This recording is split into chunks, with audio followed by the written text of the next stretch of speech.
달입니다. 두 번째 주일인데요. 오늘도 감사의 말씀 같이 나누고자 합니다.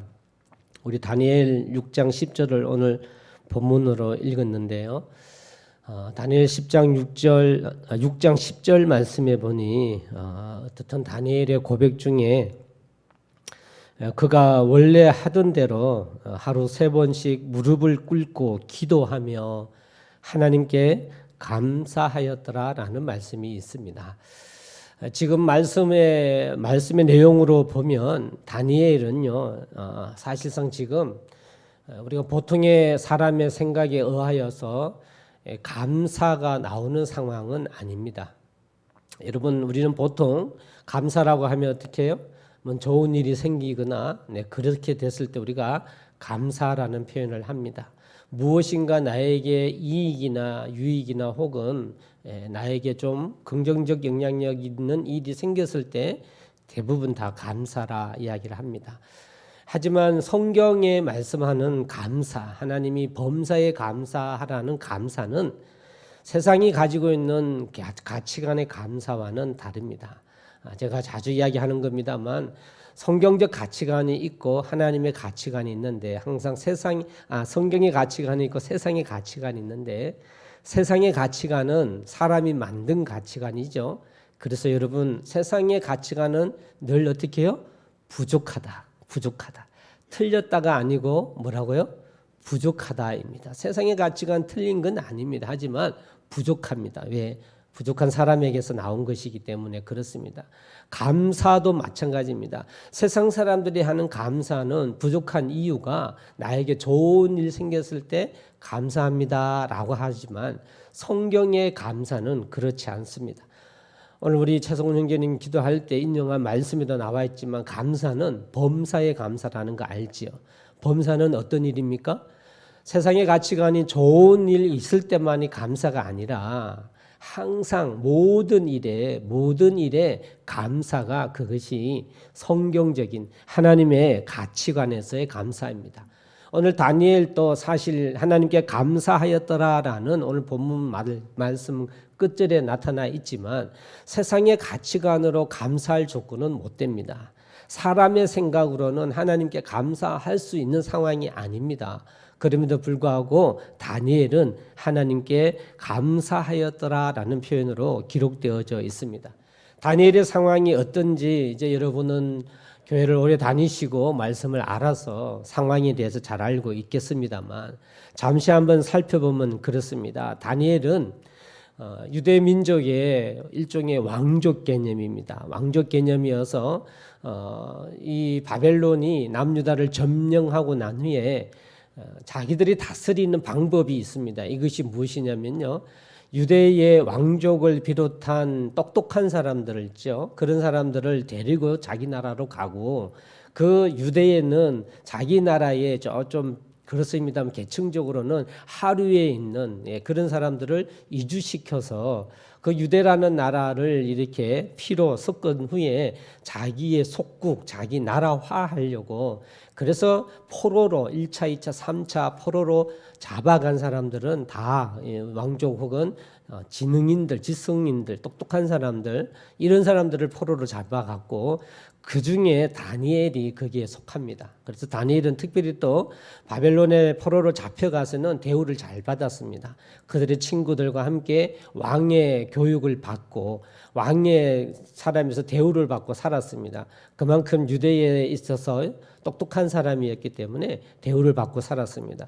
우리가 잘 알고 있지만 이 다니엘은 결국 하나님 방법으로 꿋꿋이 살아왔지만 그 나라에서 이방인으로서 총리까지 올라가게 됩니다.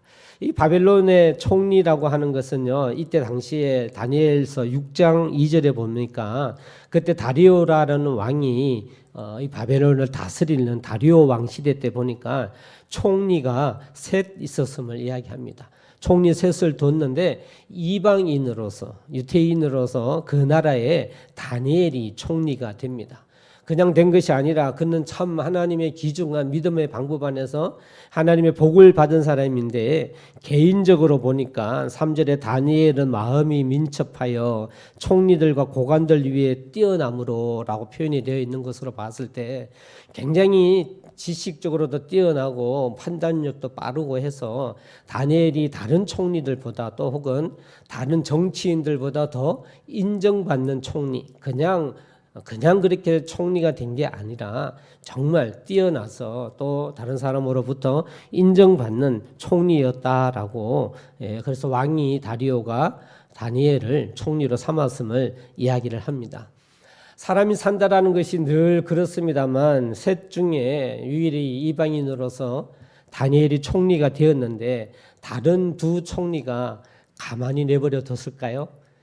정치라는 것이 늘 그렇다라고 생각이 됩니다만 이 두 사람과 다른 방백들은 이방인인 다니엘 총리가 마음에 들지 않죠. 시기가 나지요. 그래서 어떻게 하면 다니엘을 모함하고 그래서 파멸시킬까 여러 방법을 강구하게 됩니다. 4절 말씀에 보면 그러는데 다른 결점을 찾을 수가 없는 거예요. 사람 틀어서 먼지 안 나는 사람 없다라는 표현이 있습니다만 다니엘은 결점이 없다. 4절 말씀에 보니까 다니엘의 그 성품과 인품과 그런 지식 측면에서 뛰어남을 이야기를 하고 있습니다. 그래 가만히 보니 한 가지를 트집을 잡을 일이 있습니다. 그것이 무엇이었죠? 그것이 바벨론 왕을 섬기지 않고 다니엘이 하나님을 섬기는 거예요. 아무리 살펴보니까 집에서도 하루에 3번씩 하나님께 기도하고 이런단 말이죠. 그래서 이 총리 둘이 이걸 트집을 잡았습니다. 이걸 트집을 잡고는 다리오 왕에게 이야기를 합니다. 이야기하는 것이 무엇이냐면 4절 말씀에 보니까요. 이 하나님께 기도드리는 것을 알고 난 후에 7절 말씀에 가면 다리오 왕에게 이야기합니다. 이 다니엘이라는 사람이 분명히 그렇게 되니까 그 다니엘을 이야기하지 않고요. 왕에게 이런 내용을 했겠죠. 당신만이 최고이며 당신만이 유일하게 인정받고 높임받고 모든 백성들은 당신에게 다 경배해야 되지 않겠습니까? 라는 이야기를 했을 것입니다. 여러분 그러면 다리오는 좋을까요? 싫을까요? 너무 좋죠. 너무 좋죠. 그렇게 이야기하면서 이 총리가 요구를 합니다. 그렇다면 왕이시여 30일 동안에 왜 기간을 30일 뒀는지 모르겠습니다만 30일 동안에 누구든지 왕 외에 어느 신에게나 사람에게나 무엇을 구하면 그 사람을 의지하고 그 사람께 기도하면 이런 말이죠. 그러면 그 사람을 사자굴에 던져 넣기로 합시다라는 거예요. 이게 다리오가 이야기를 들으니 얼마나 좋아요. 자기를 높이고 인정해 주니까요. 그래서 왕이 조서를 만들어서 이제 왕의 도장을 빵 찍어서 금령으로 선포를 합니다. 30일 동안에 누구든지 이 다리오 왕 외에게 영광을 올려드리든지 구하든지 하는 사람이 있으면 어떻게 해요? 잡아다가 사자굴에 넣기로. 여러분 이 두 총리는 무슨 목적으로요? 다니엘을 목적으로. 지금 오늘 이 6장 9절에 10절의 말씀은요. 이미 이제 9절 말씀에 이에 다리오 왕이 조서에 왕의 도장을 찍어 금령을 내리니라라고 9절에 되어 있고 다니엘도 이 사실을 압니까 모릅니까? 알지요. 금령으로 선포했으니 총리인데 왜 모르겠어요. 하나님께 기도하면 자기가 어떻게 된다고요? 사자굴에 갇혀 사자의 밥이 된다는 걸 알고 있습니다. 이 두 총리도 다니엘을 그렇게 죽이려고 교묘하게 묘략을 짠 것이죠. 모함을 하고 파멸시키기 위하여 왕에게 그렇게 이야기한 것이죠. 왕은 자기를 높여주는 그 일에 서슴없이 도장을 찍어서 금령으로 선포합니다. 여러분 우리 다시 한번 오늘 본문 말씀 같이 한번 봉독하면 합니다. 10절입니다. 시작. 찍힌 것을 알고도 자기 집에 돌아가서는 윗방에 올라가 예루살렘으로 향한 창문을 열고 전에 하던 대로 하루 3번씩 무릎을 꿇고 기도하며 그의 하나님께 감사하였더라. 성경이 분명히 어떻게 해요? 이 사실을 알고도 그 명령, 왕의 명령, 금령은 곧 법이에요. 곧장 실행되는 겁니다. 바로 발표되는 동시에 효과가 있기 때문에 그런 사람이 생긴다면 잡아다가 사자 밥으로 주는 거예요. 사자 밥으로 주는 겁니다. 여러분 이걸 알고도 이렇게 하나님께 원래 하던 대로 기도하고 또 그 끝부분에 어떻게 해요? 감사하였더라. 이게 불가능하다라는 거예요. 사람의 방법이나 사람의 가치관으로는 이렇게 하기가 쉽지 않다라는 것입니다. 여러분 우리가 살아가는 삶에 우리가 꼭 기억해야 될 것, 제가 하나님 말씀을 같이 나누는 게 있습니다.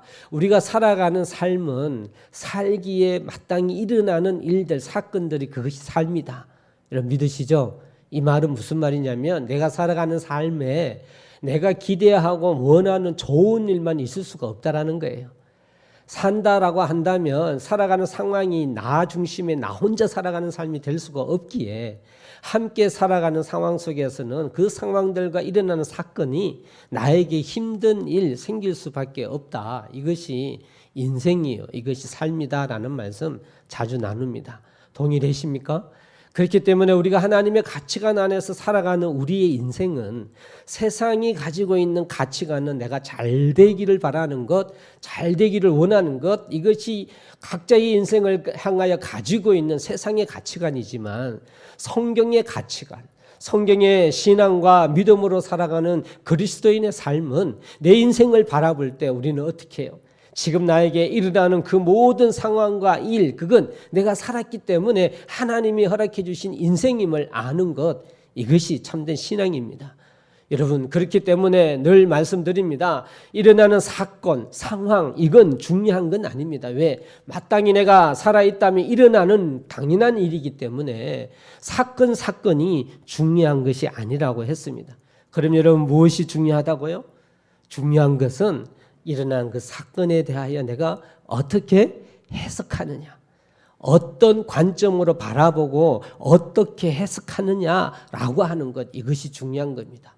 하나님의 관점, 하나님의 방법으로 바라보고 해석을 하느냐, 아니면 나의 경험, 지식, 혹은 세상 사람들이 말하는 여러 어떤 다수결의 이야기, 세상의 가치관을 향하여 쫓아가는 그것으로 내가 바라보고 해석하느냐. 여러분 여기에는 우리 인생의 방법과 결과가 달라지는 중요한 일이 거기에서 벌어지는 것입니다. 사랑하는 성도 여러분, 그럼 우리는 어떻게 해요? 나에게 펼쳐진 모든 사건과 상황을 하나님의 말씀의 관점으로 해석할 수 있는 여러분 되시기를 주의 이름으로 간절히 축원합니다.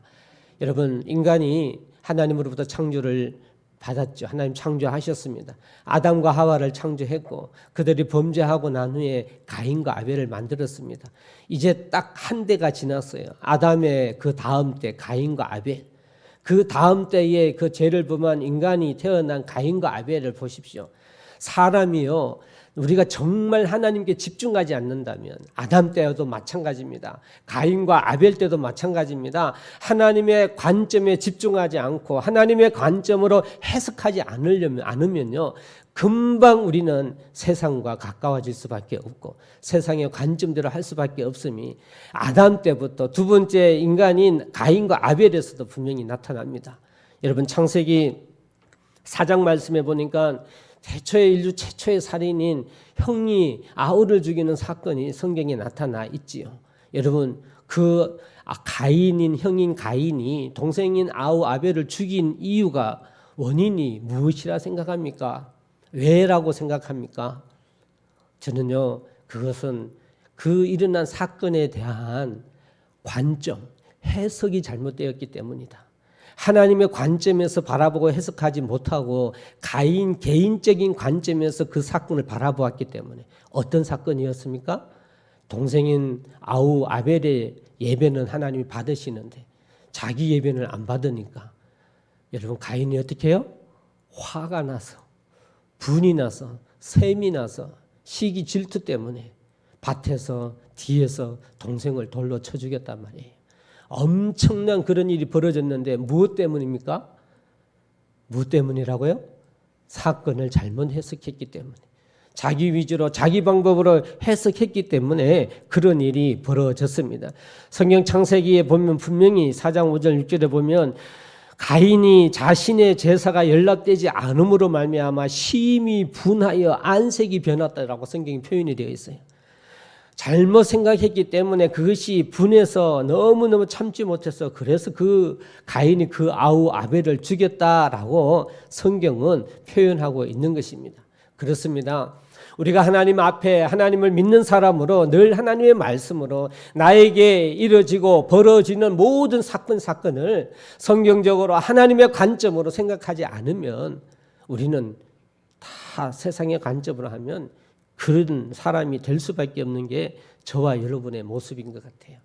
여러분 그렇다면 다니엘은 어떠한가요? 다니엘이 지금 상황적으로 이야기하면 인간적으로 세상적으로 이야기하면 다니엘이 이룰 수 있을까요? 내가 어떻게 해서 그 자리까지 올라갔는데 그래 내가 30일 동안만 안 하면 되지. 여러분 그러기가 쉽지 않을까요? 저 같으면 그럴 것 같아요. 세상의 관점, 세상의 가치관으로 생각하면 그래 내가 30일만 참자. 내가 하나님께 기도하는 거 30일만 안 하면 되지 뭐. 내 목숨이 달렸는데. 그럴 수 있었겠죠. 그런데 여러분 여기서 어떻게 하나님께 감사하였더라가 왜 나왔을까요? 어떻게 나왔을까요? 하나님의 관점에서 해석했기 때문에 그렇습니다. 하나님이 나의 인생을 다스리고 계시고 지금도 하나님이 지켜주고 계시고 나는 온전히 하나님만 예배하며 하나님을 인정해야 된다라는 그 가치관으로 현재 다니엘에게 일어난 사건을 해석을 했기 때문에 하나님께 다니엘이 감사할 수 있었음을 믿으시기를 바랍니다. 할렐루야. 그래서 우리가 감사에는 능력이 있는 거예요. 감사는 하나님이 하셨음을 인정하는 것이기 때문에 그에는 능력이 있습니다. 오늘 우리가 그 말씀을 나누고자 하는 거예요. 감사드리면 정말 우리가 하나님의 관점에서 나에게 일어난 일들을 해석을 해서 하나님께 감사를 드리면 어떤 일들이 일어날까요? 그 결과는 어떻게 될까요? 저는 오늘 다니엘이 감사드렸다는 이 말씀을 들고 다니엘에게 역사하신 하나님을 보며 하나님이 우리에게 지금 말씀하고 계신다. 다니엘처럼 하나님의 관점에서 세상을 사건을 해석해서 하나님 앞에 감사드리면 이렇게 되는 거야 라고 하나님은 다니엘서를 통하여 지금 우리에게 말씀하고 계심을 저는 믿습니다. 사랑하는 성도 여러분, 우리가 11월에 감사의 달입니다만 매주에 감사하는 마음을 갖는다 했습니다. 만약에 우리가 하나님의 관점에서 이렇게 감사드리면 오늘 다니엘 말씀을 통하여 다니엘의 결과를 통하여 어떻게 되는지 살펴보며 저와 여러분이 하나님의 관점에서 하나님께 감사드릴 수 있는 하나님의 권속 되시기를 주의 이름으로 간절히 축원합니다. 첫 번째, 감사드리면 어떻게 될까요? 감사드리면 어떻게 될까? 여러분 같이 한번 하겠습니다. 감사드리면 염려로부터 자유할 수 있다. 할렐루야. 감사, 하나님 관점에서 감사드리면 어떻게 해요? 염려로부터 자유할 수 있다. 저는 다니엘을 통하여 그 사실을 믿습니다. 여러분 다니엘 한번 입장에 서서 생각을 한번 해보십시오. 엄청난 압박의 상황이 아니겠습니까? 그리고 여러분 그 압박이라고 하는 것은 우리의 심령 속에 변화를 줍니다. 환경의 압박은 나에게 변화를 줍니다. 어떤 변화를 줍니까? 염려하게끔 합니다. 여러분 그렇지 않나요? 그렇죠. 사람이라면 누구나 다 마찬가지입니다. 어떤 사람이라 할지라도 거기엔 저도 포함되는 것이죠. 상황이 내가 생각하지 않는 상황으로 몰려올 때는요 감당이 안 돼요. 내 힘으로 해결할 수 없는 상황들이 일어날 때는 이건 감당이 안 돼요. 여러분 그러면은 제일 먼저 어떻게 돼요? 머리 싸매요. 걱정하지요. 안 하십니까 여러분은? 합니다. 염려됩니다. 그 인간적 방법으로 생각하면 너무 큰 염려가 되지요. 여러분 근데 그 염려는 결코 우리에게 도움이 되지 않는다는 거 여러분 아시길 바랍니다. 그 염려가 나를 더 힘들게 하는 거예요. 그럼 하나님의 관점에서 하나님 관점에서 도리어 하나님께 감사합니다라고 하게 되면 여러분 그 염려에서부터 벗어날 수 있는 힘이 그때 발생하는 거예요. 염려라고 하는 건요, 이건 참 아주 작은 것처럼 보이지만요, 우리를 무너뜨리는 이슬비 같은 겁니다. 자꾸 염려하다 보면 이슬비를 자꾸 맞으면 속옷까지 젖는다는 말처럼요, 염려는 가장 사탄이 우리에게 사용하는 방법이 교만이라는 방법을 사용하는데요. 그 교만케 하는 방법의 아주 작은 부분, 그 한 사탄의 파괴의 제일 작은 부분이 뭐냐면 염려를 주는 거예요. 염려를 주는 겁니다. 그런 듯 안 그런 듯 세상의 가치관 방법으로는 마땅히 그렇게 되는 것처럼, 그래서 이것이 사탄의 방법인지 모르게 하는 사탄의 최고의 전략은 염려예요. 염려를 심어줍니다. 그 염려를 심어줘서 분리를 가져다 줍니다. 여러분, 하나님 앞에 만약에 내가 그 세상적 염려에 가득 차버린다면 우리는 하나님께 돌아갈 수가 없는데, 이 염려를 이길 수 있는 강력한 신앙의 힘이 있습니다. 이것이 여러분 뭘까요? 감사. 할렐루야. 감사입니다. 그런 상황임에도 불구하고 하나님이 베풀어 주신 은혜에 내가 감사드리면 여러분, 이 염려를 이길 수 있는 유일한 무기, 지금 나에게 닥쳐져 있는 그 염려를 이길 수 있는 유일한 무기, 그 염려로부터 자유할 수 있는 유일한 하나님의 놀라운 신앙의 힘, 여러분, 그건 감사입니다.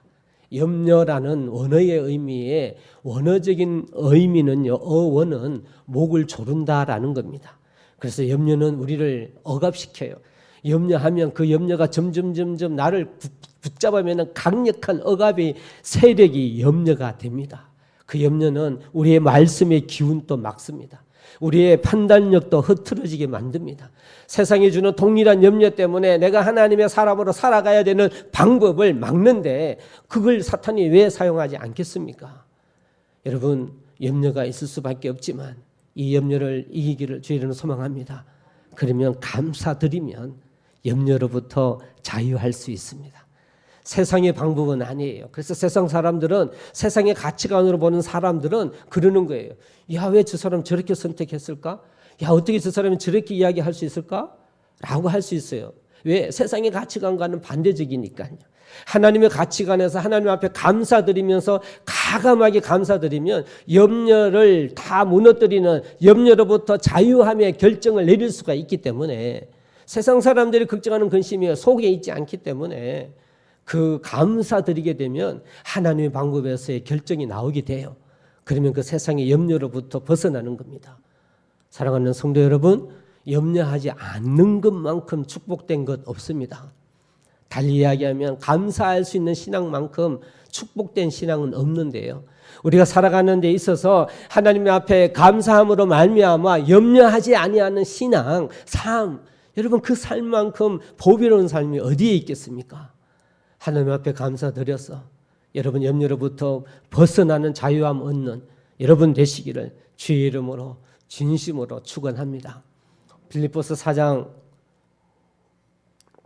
6절 7절 말씀에 분명히 선포하고 계시지 않습니까? 아무것도 염려하지 말고 오직 모든 일에 기도와 간구로 너희 구할 것을 감사함으로 하나님께 아뢰라. 할렐루야.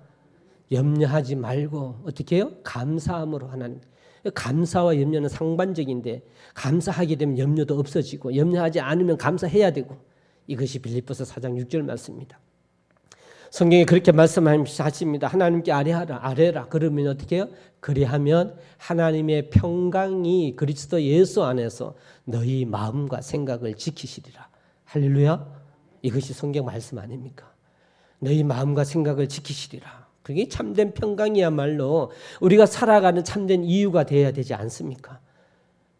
다시 한번 제가 늘 우스갯소리로 하는 것도 한번 해보고 싶습니다. 같이 한번 합시다. 예수 믿으면 행복해야 한다. 할렐루야.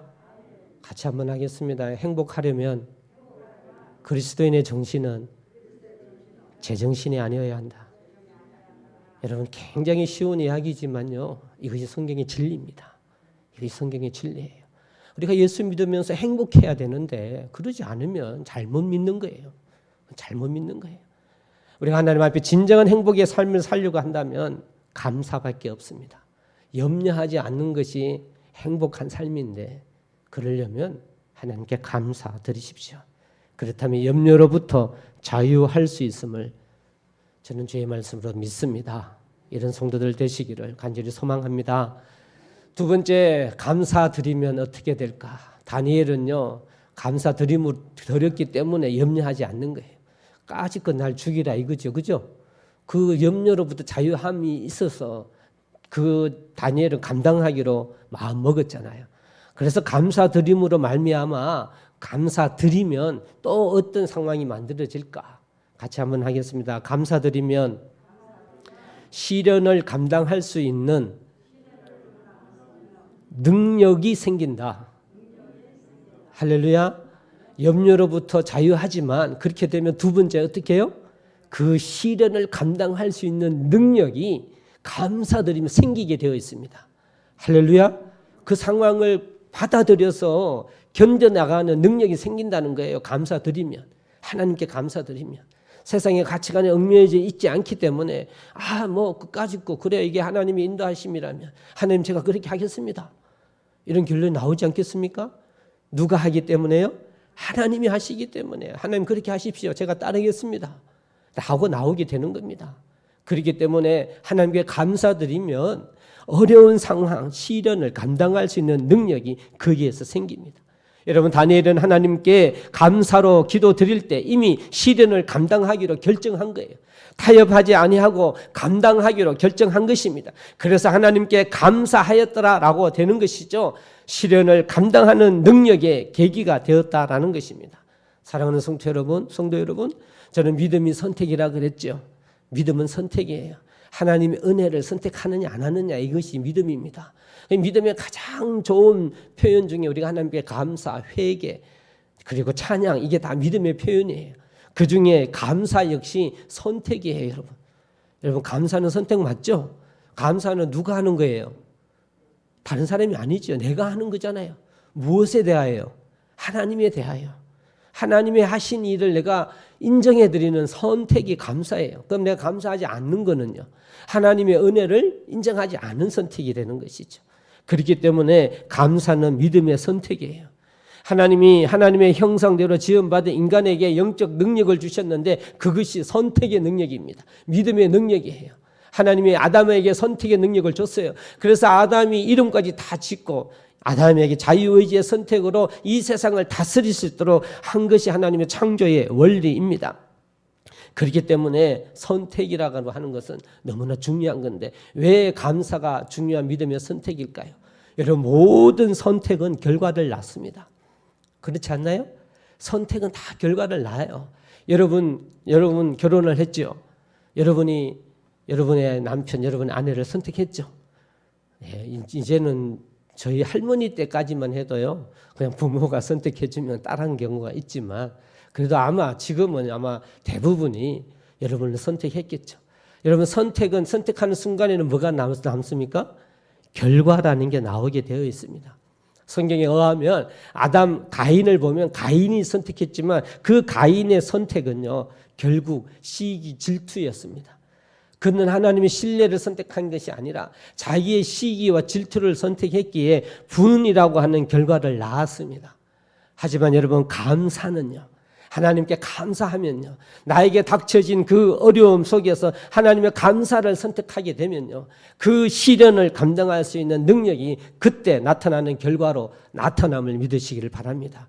그래서요. 감사를 선택하면 시련을 감당할 수 있는 능력의 결과가 나옵니다. 이거는 분명합니다. 이것이 성경의 원리요. 이것이 하나님이 우리에게 말씀하고 계시는 감사의 명령임을 믿으시기를 바랍니다. 지금 여러분에게 어떤 시련이 있습니까? 누구나 다 살아가는 삶 가운데 시련은 다 있습니다. 여러분 그 일이 어떤 일이든지 간에 그럼에도 불구하고 하나님께 감사를 선택해 보십시오.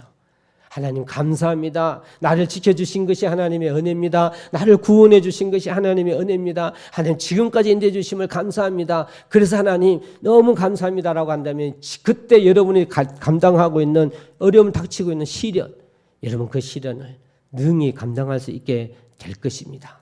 할렐루야. 불만은 그런 선택은 가인의 결과밖에 갈 수가 없습니다. 하지만 그 어려운 상황 속에서도 하나님 앞에 감사하면 그 삶을 충분히 이겨나갈 수 있음을 믿으시기를 바랍니다. 다니엘의 말씀을 통하여서 마지막 감사드리게 되면 과연 우리의 인생은 어떻게 될까? 같이 한번 같이 한번 따라서 하겠습니다. 감사드리면 위기가 기회로 바뀌게 된다. 할렐루야. 감사드리면 염려로부터 자유한다. 감사드리면 어려운 일들을 이길 수 있는 능력이 생기게 된다. 이제 능력이 생겼잖아요. 그러면 또 계속 감사드리게 되면 어떻게 해요? 그 위기가, 어려움이 어떻게 해요? 기회가 된, 축복의 기회가 됩니다. 할렐루야. 그 사건의 도리어 어떤 기회예요? 축복이 된다니까요. 그 어렵고 힘든 일이 축복이 됩니다. 여러분, 이것이 하나님의 일입니다. 이것이 다니엘을 통하여 알려주신 하나님의 말씀입니다. 여러분, 이런 능력의 삶이 하나님께서 계획해 놓으셨는데 우리가 이 능력의 삶을 누리지 못한다면 얼마나 안타깝습니까? 사랑하는 성도 여러분, 감사드리기를 주의 이름으로 축복합니다. 그러면 위기, 힘든 그 위기가 기회로 바뀝니다. 그 기회는 축복의 기회가 되는 것입니다. 여러분, 어떤 제가 책을 읽었는데 그 책을 찾을 수가 없어 기억이 안 되는데요. 내용 중에 위기라고 하는 걸요, 위기라고 하는 보이지 않는 실체를 사람의 실체로 꾸며서 표현한 글이 있었습니다. 위기가 어떻게 생겼을까? 그래서 여러분, 이건 어떤 신체적 비하가 절대 아닙니다. 그냥 책을 읽은 거 제가 이야기 드린 거고 제 설명입니다. 이 위기라는 것의 모습은요, 사람으로 비유하면 아픈 대머리요, 뒤에는 장발이다, 뒤에는 기회다. 앞으로 닥쳐올 때는 너무 힘들어, 감당하기 힘들 정도로 어렵고 막 정말 힘드는데 그 위기의 뒤는 기회라는 거예요. 말대로 위기는요, 위험할 때 위와 기회의 기가 합쳐져서 위기가 돼요. 어렵고 힘든 위험이라 할지라도 결국 그건 뒤에는 기회가 됐다. 이것이 세상 사람들이 생각하는 이치이기도 합니다. 그래서 위기가 닥쳤다라고 할 때는 그 위기가 어떻게 해요? 기회가 될 수가 있습니다. 여러분, 그래서 위기라고 하는 것은 잡는 거예요. 어렵고 힘들 때 무엇으로 잡아요? 기회로 잡아야 됩니다. 기회로, 축복의 기회로 잡아야 된다라는 겁니다. 다니엘에게도 그렇습니다. 다니엘에게도 엄청난 어려움이 생겼지만 다니엘은요, 하나님 앞에 감사드림으로 그 위험을 도리어 하나님의 축복된 기회로 붙잡을 수가 있었어요. 그걸 위험을 그대로 받아들여서 감당함으로 인하여서 그것이 다니엘에게 축복이 되었다라는 것입니다. 하나님의 말씀을 우리가 다니엘서를 다 찾아볼 수는 없지만 너무나 우리가 잘 알고 있을 것입니다. 하나님이 어떻게 역사하셨습니까? 다니엘이 잡힙니다. 사자굴에 넣어지게 됩니다. 그리고 그 사자굴을 큰 바위로 막습니다. 여러분, 그러면 그 안에는 사자밖에 없잖아요. 엄청난 위험이잖아요. 그 위험 속에 사자굴에 다니엘이 갇혔습니다. 여러분, 세상적인 결과로면 어떻게 돼야 돼요? 사자밥이 돼야 되죠. 사자밥이 돼야 됩니다. 그런데 그 다음날 아침에 문을 열어보니 멀쩡한 거예요. 사지가 멀쩡한 거예요. 여러분, 하나님의 역사이심을 믿습니다. 어떻게 감사드린 다니엘에게 하나님이 개입하신 거예요. 그래서 그렇게 감당들이 하나님이 내버려 두시지 않는 거예요.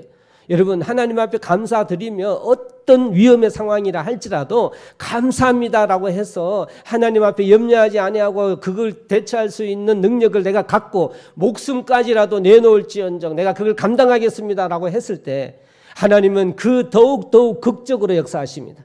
그 감당하는 마음의 자세나 환경이 크면 클수록 하나님은 비례적으로 더 큰 역사로 역사하시는 하나님이심을 믿으시기를 바랍니다. 지금 우리가 다니엘처럼 목숨 내놓고 사자굴에 들어갈 만큼 위험이 있지는 않잖아요. 그 작은 위험이라도 여러분 감당한다면 하나님은 그만큼 더 하나님께서 극적으로 역사하시는 하나님이심을 믿으시길 바랍니다.